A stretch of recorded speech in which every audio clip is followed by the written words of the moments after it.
From Hollywood, it's time now for Edmund O'Brien as... Johnny Dollar. This is Bill Hudson, Johnny. Grand Industrial Assurance. Remember? How could I forget? Whose assembly line busted down this time? It's steel, Johnny. Cornell Steel, Pittsburgh. Lots of so-called accidental deaths from the open hearth furnaces. Frankly, it smacks of murder to me. Could be hot work. I'll bring my sweatshirt. When's the next plane for Smokeville?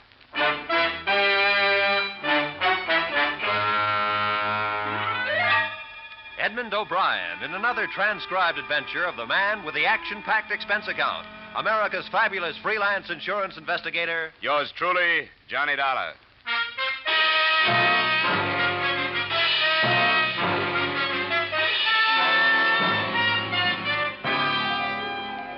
Expense account submitted by Special Investigator Johnny Dollar to Great Industrial Assurance Corporation of America, Hartford, Connecticut. The following is an accounting of my expenditures during investigation of the dead first helpers.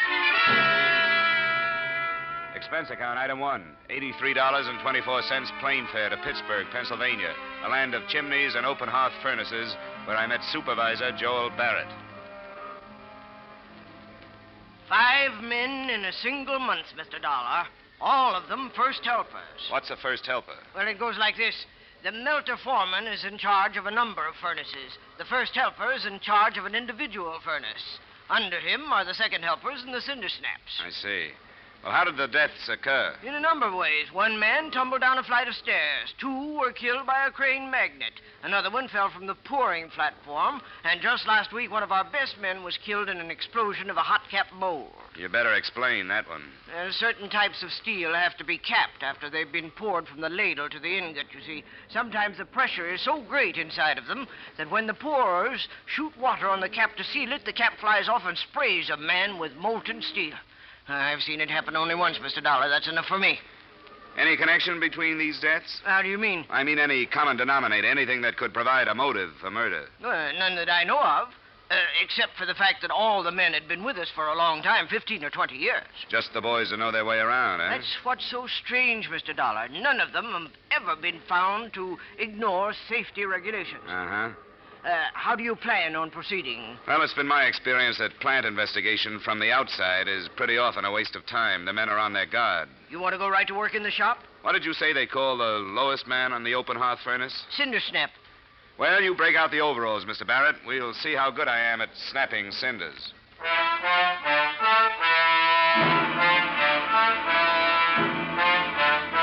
Expense account, item 2, 25 cents for work cap. Every other item of equipment provided by the company. Expense account, item 3, $1 for blister salve and adhesive tape for hands after first 8 hours of work. Expense account, item 4, 75 cents for liniment for back after second 8 hours of work. Expense account, item 5, $10 first union fees, United Steelworkers CIO. Footnote, the 4th day on the job is the hardest. Dollar! Yeah! Silicon! What? Silicon! The wheelbarrow! Come on! Right! Move! Dollar! Yeah? Get on the rod. They're tapping 12. Rod? Get on the rod. Right! Dollar! Yeah! Where's the silicon? Well, I gotta get on the rod! Well, get to the rod, the silicon, and we're banging it. You're what? Hurry up! Dollar, get on the rod. Get on the rod.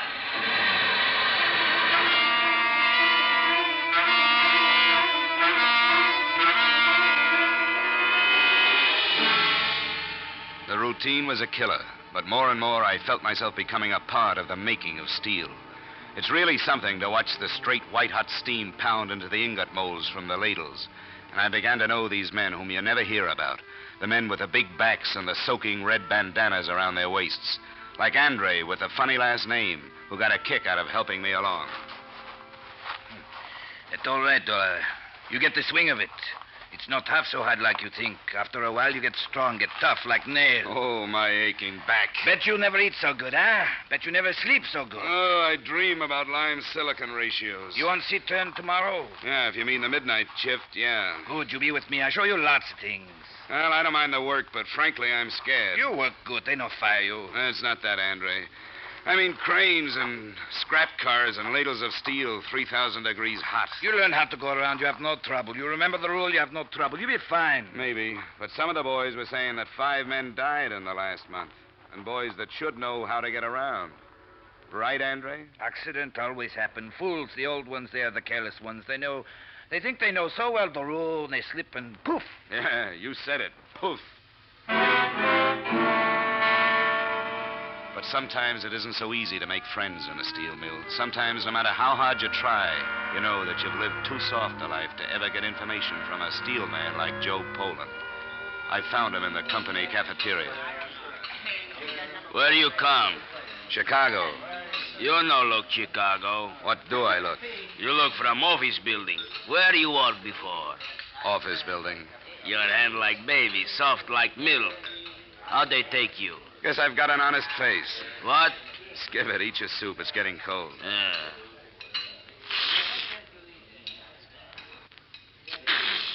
Kirk Brody. What you say? Nothing. Just Kirk Brody. Kirk Brody. How you know Kirk Brody? He dead when you come. I know. Killed by a hot cap mold. Kirk Brody friend. I like him. Work good. Who was working with him, Joe? Masaloni.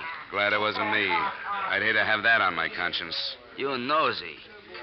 You maybe work for Barrett. Barrett. Blech. I don't like. Finish your soup, Joe. It's getting cold. Yeah.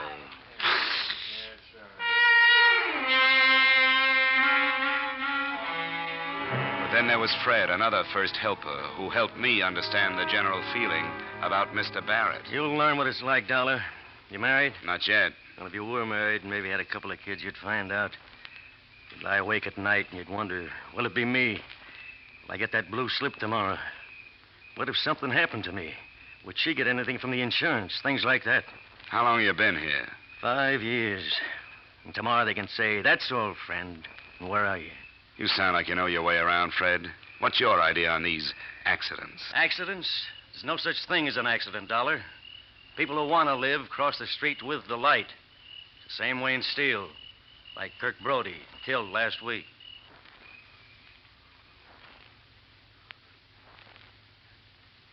I decided to pay Kirk Brody's widow a call. But there was so little to go on, I had nothing to lose. She lived in a cold water flat. There was still a black wreath in the door.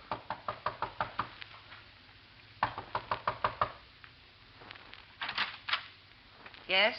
Mrs. Brody, That's right. I wonder if I could see you for a moment. I'm with Cornell Steel. Come in. Won't you sit down? Thanks. My name is Dollar.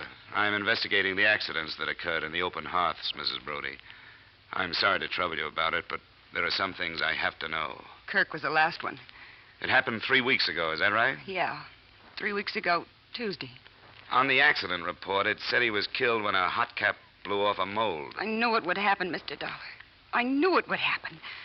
It was as if I could have stopped it. Oh, Kirk was always careful, always. Only that day when he left the house, I had a feeling something was going to happen. I said, Kirk, please be careful. He smiled. It was the last I saw. I won't trouble you any further, Mrs. Brody. Oh, no. I want to tell you what's happening, Mr. Dollar. I'll tell you what it is. It was this way with Kirk. It's this way with the others. It's their jobs. They're scared for their jobs. If you want to investigate, you want to investigate Barrett. He's the one to investigate.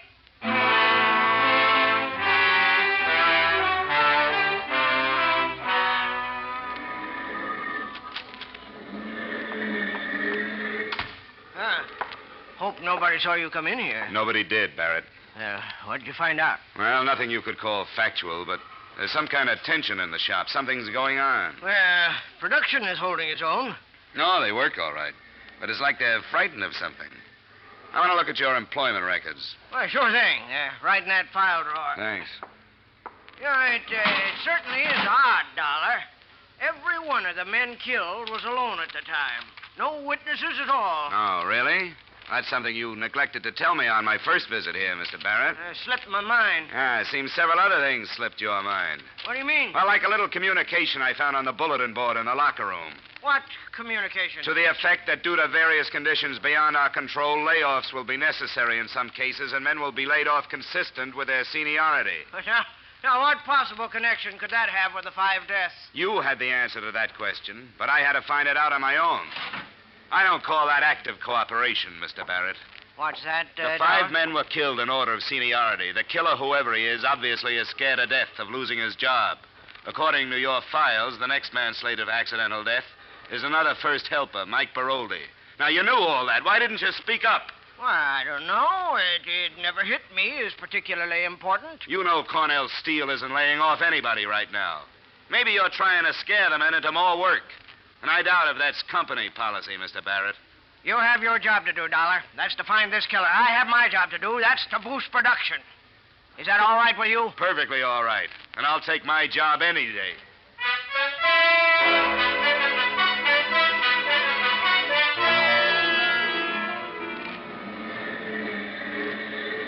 Mike! Yeah? Come here. What? The delay clerk shanty. Okay. I just block it with manganese for the tap, Dollar. I can't waste no time. Look, this won't take long. Mike, you're on somebody's death list. You know that? What are you talking about? I'm with the Plan Insurance Company investigating the 5 deaths that occurred here in the last month. According to my figures, you're next. Cut it out. It's not just a matter of accident, Mike. It's murder. You're the highest man in the shop in seniority outside of the melter foreman. Somebody is knocking off the top of the list one by one. So just watch your step. I believe it when I see it. When you see it, Mike, it's going to be too late.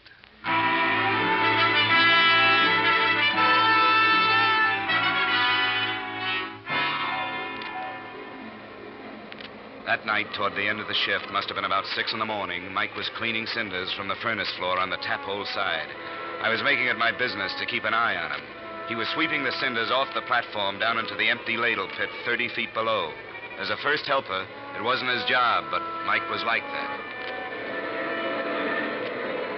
Suddenly, from the other side of the furnace came the huge figure of a man in an asbestos cloak and hood over his head and body.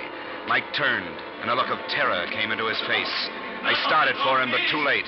Whoever it was picked Mike up, held him aloft for a split second, and hurled him to his death.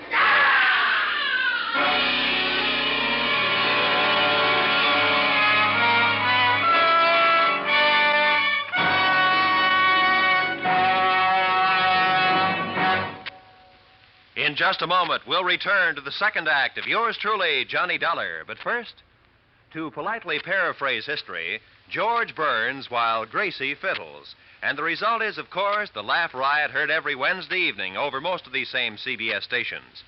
George and Gracie are 2 of America's best purveyors of nonsense, and 2 neighbors everyone enjoys visiting. You can never tell what Gracie has up her sleeve, but you can always bet it'll get George into trouble. Be sure not to miss the Burns and Allen Show this Wednesday and every Wednesday at that spot on your dial marked CBS. And now, with our star, Edmund O'Brien, we return to the second act of yours truly, Johnny Dollar.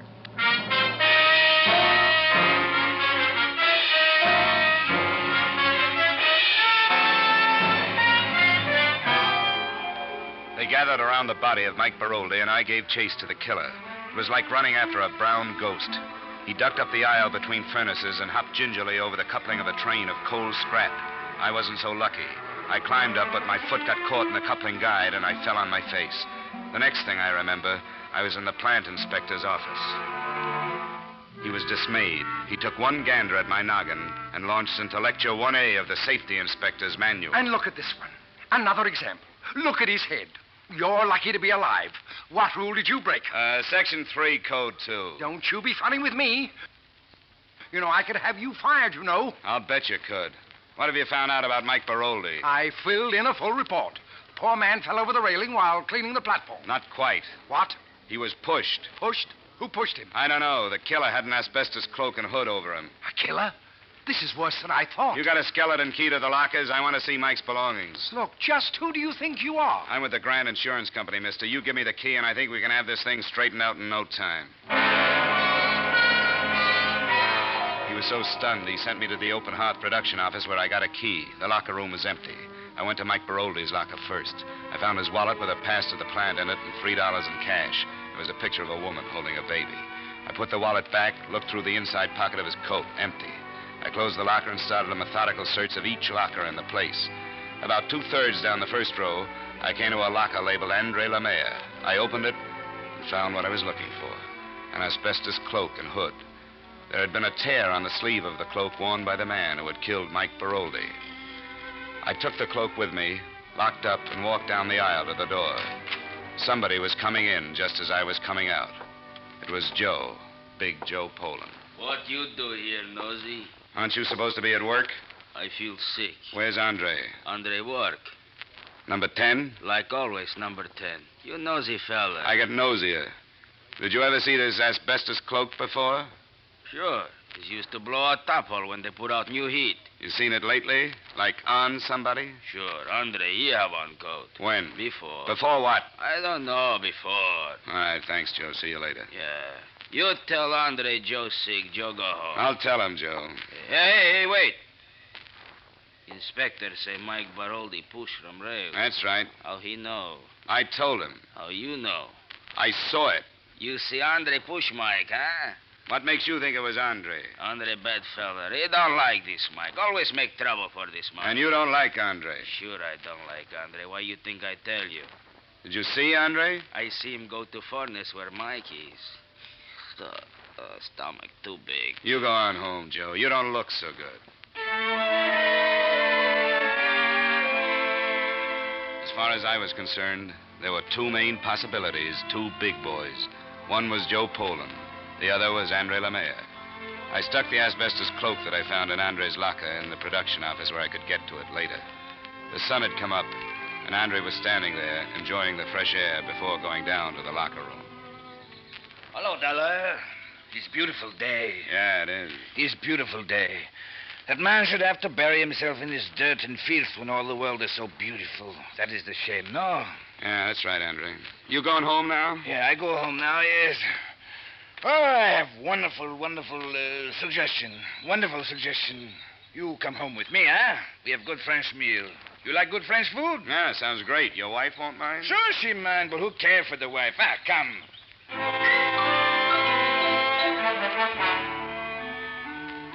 What's your name, monsieur? Johnny Dollar? Funny name. Ah, you have no sense. Woman, you do not tell a man he has funny name. Oh, I'm sorry, monsieur. Oh, think nothing of it. You work at mill? That's right. He'll make a wonderful worker. A very good man because he think, he use his head. Oh, I forget Marie. The most terrible thing has happened. What? You know Mike Baroldi. Mike, tall, long, thin, little hair.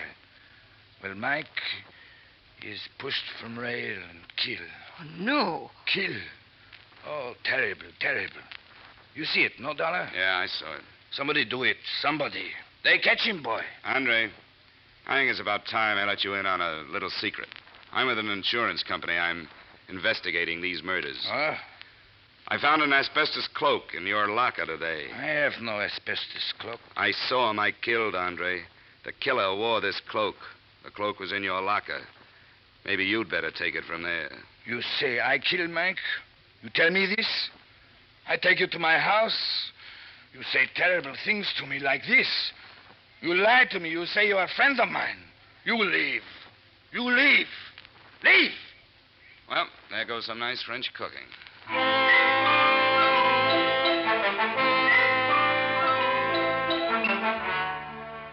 Expense account, item 6, 25 cents for coffee and donuts at a corner cafe. I kicked myself a couple of times for breaking out the evidence before I should have. Then I went back to the Open Hearth office. Barrett had just arrived. He greeted me with a frown that reminded me of the last conversation we'd had. Well, Dollar, have you found anything else? You heard what happened early this morning? About Mike, yes. I thought you had it all figured out. Well, I still haven't. I chased the killer across the shop, but he got away. I see. No, you don't see. He had an asbestos cloak and hood over him. Pretty clever fella. Yeah, and pretty big. I've got it narrowed down, but that doesn't help much. I suppose you've come to look through the files again, just so you can tell who's going to be killed next? Maybe it'll be different this time, Mr. Barrett. I think I'll just take that seniority list with me, if I may. I'm going to go home and get some sleep. How do you like the night shift? It's anything but dull, Mr. Barrett. I'll see you later.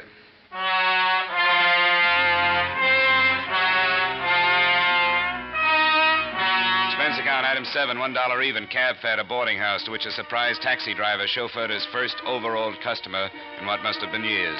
Did I study the list in the cab? I did not. I grabbed a little sleep. The driver shook me awake. I paid him, went upstairs, and flopped in the cot. Then I opened the paper. The next name on the list was none other than Andre Lemire.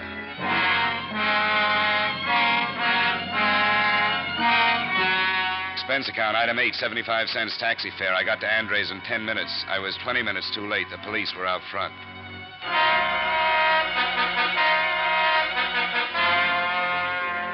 Dead.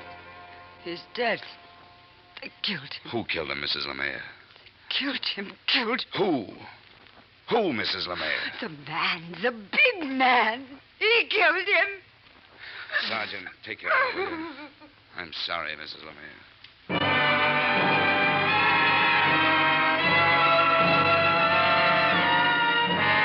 Expense account item 8, cab fare to plant.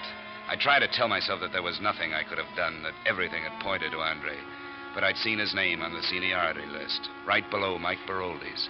I'd drawn too many conclusions. It was clear now. The asbestos cloak in Andre's locker had been a frame. Maybe insurance investigators shouldn't make mistakes, but they do. And sometimes fatal ones. I could lay the blame for Andre's death on nobody but myself. Myself and a big first helper named Joe Poland.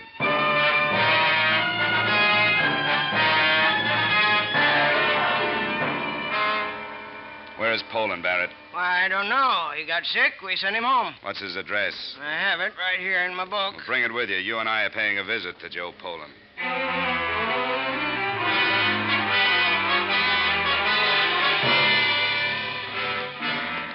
I hope you have a gun, Dollar. Just in case.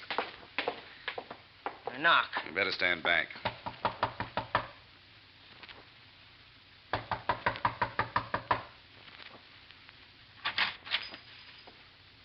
Yeah? Mrs. Poland, Yeah? is your husband home? No. We're from the mills. This is Mr. Barrett. Huh? Where can we find your husband, Mrs. Poland? He's not home. Mind if we come in and see? He's not home. Go away. He's not I'm home. sorry, Mrs. Poland. We'll have to make sure. You stop. You try that door, Barrett. I think you'd better try it, You Dollar. go. Right. You go. I call police. He's not here, Barrett. He's not home. I told you he's not home. Mrs. Poland, you may not know it, but your husband is wanted for murder. Murders. Yeah. Now, come on. Tell us where he is. You from Mills? I tell you nothing. Look, Mrs. Poland, be reasonable. Reasonable. You be reasonable. 5 kids. Be reasonable. This place be reasonable. Mills be reasonable. Barrett. You go. I call police. Come on, Barrett.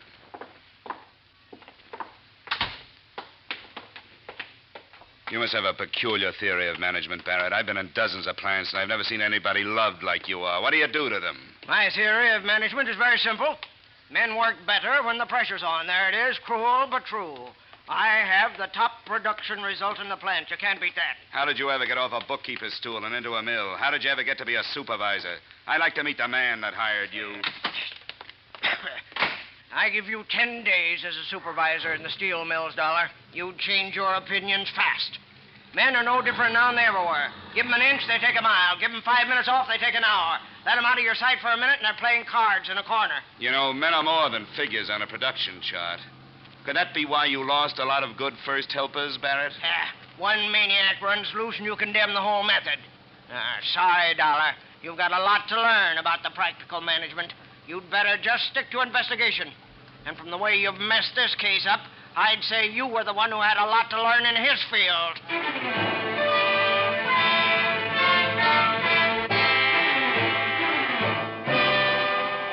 We rode back to the plant without a word.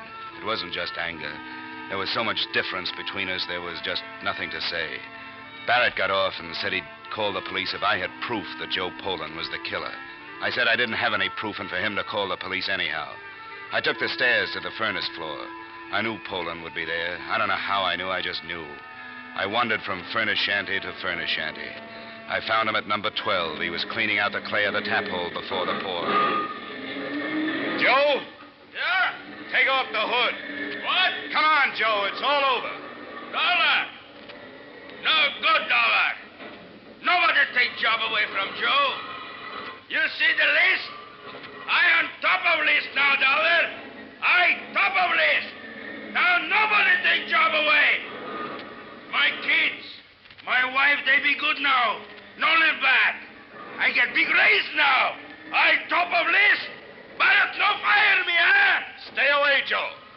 Joe, I'll shoot. The second had stopped him. Then he came at me again, as steady as before. The small trickles of blood started down his chest.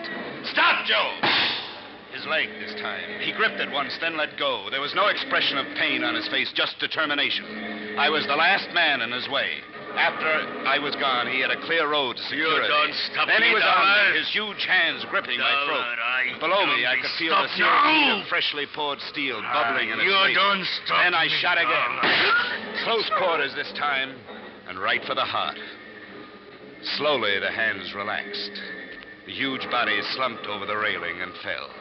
There was a hiss and puff of steam. I stood up. My legs were trembling under me.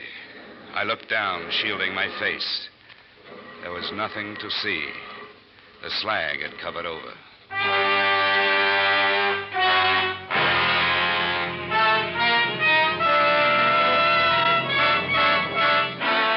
Expense account, item 9, $20.53.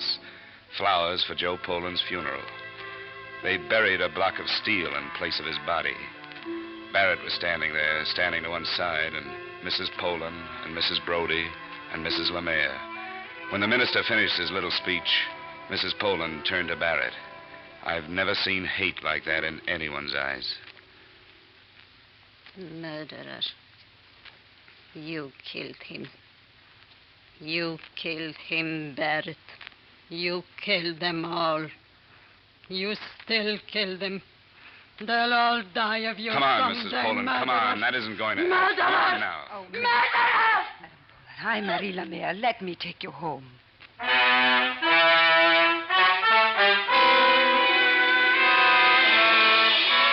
So Mrs. Poland went home with the woman whose husband Joe had killed. And I wondered, who are the murderers, and where does murder start? Though I don't like to see anyone lose his job, I like petty Simon Legree's even less. So I'm pleased to report that Joel Barrett has been replaced as supervisor. I finally concluded that if you trace a murder far enough, you get right back to every one of us. Expense account total, $520.25. Yours truly, Johnny Dollar.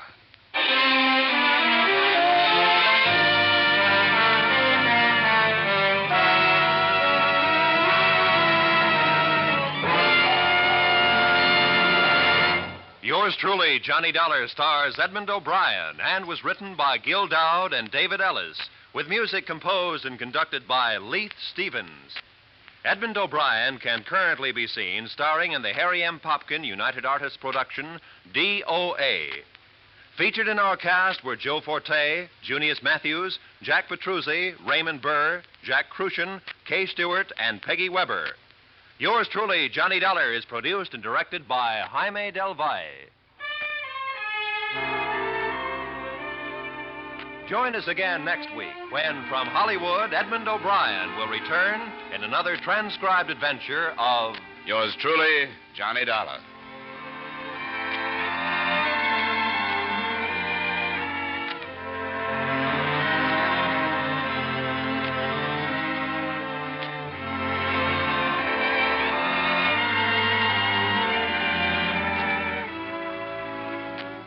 CBS will go right on bringing you Dr. Christian every Wednesday night over most of these same stations, along with Bing, Groucho, and George and Gracie.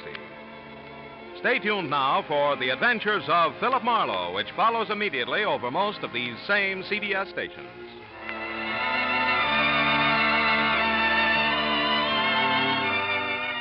This is CBS, where Wednesday night is Bing Crosby night, the Columbia Broadcasting System.